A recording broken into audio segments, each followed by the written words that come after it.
Hindi pa rin nga talaga mga idol nagre-relax o nagpapapigil ang team ng Boston Celtics since kahit man pasok na sila sa playoffs, ipinapakita para naman nga po nila ang kanilang tunay na lakas sa mga natitirang laro. Kagaya na lamang nga po ng kanilang naging game kontra sa Oklahoma City Thunder kung saan tinambakan lang naman nga nila ito ng 35 points, 135-100 sa pangunguna ng kanilang mga players na sina Kristaps Porzingis, 27 points, 10 rebounds, Jaylen Brown 23 points at si Jason Tatum 24 points. Kaya dahil nga sa pagkapanalo nila, ngayong araw umakyat na nga sa 60 wins ang kanilang kasalukuyang record bilang top 1 sa East. At ang maganda pa nga po dyan, sila ang kauna-unahang team na umabot ng 60 wins na nagpapatunay lamang kung gaano pa rin kadominante ang kanilang team at inaasahan nga daw na magpapatuloy pa rin ito sa mga susunod na laro.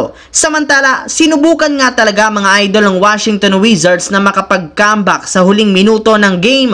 Ngunit matagumpay rin naman nga itong napigilan ng Los Angeles Lakers sa pangunguna ni na Anthony Davis 35 points kasama na ang kanyang game-sealing dunk sa huling segundo ng fourth quarter. LeBron James 25 points, Rui Hachimura 19 points. Yes mga idol, starter rin naman ang kumana ng husto sa Lakers, especially si Anthony Davis na naging unstoppable. Ngunit hindi lang naman nga po niya nagawa ang ganyang klaseng bagay ngayong araw, bagkos paulit-ulit niya na nga itong nagagawa sa kanilang nagdaang laro kung saan nag-average siya ng 27.6 points at 16 rebounds a game, malayong malayo sa kanyang mga dating itinatala. Kaya mukhang hindi na nga talaga nagbibiro pa ang isang Anthony Davis since habang papalapit ang pagtatapos ng regular season, activated na nga po ang kanyang playoff mode para sa Lakers na 8 beses nang nanalo sa kanilang huling 9 na laro. Sa kabilang banda, hindi nga mga idol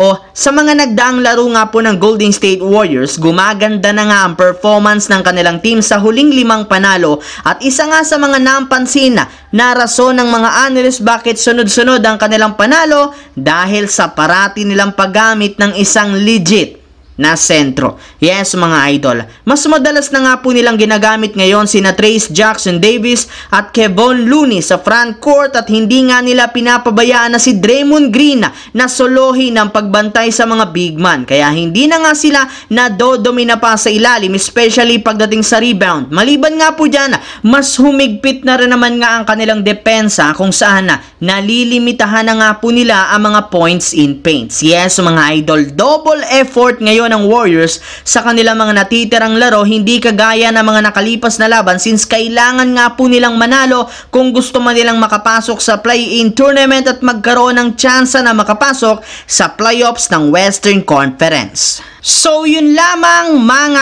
idol ang ating bagong video na ating pinag-usapan ngayon. Once again, this is your J-Zone TV. Huwag kalimutang mag-like at syempre mag-subscribe. Pindutin ang notification bell sa akin channel para lagi kayo maging updated sa mga videos na pinapalabas ko. Isang malaking shoutout sa lahat mga idol. Maraming salamat po.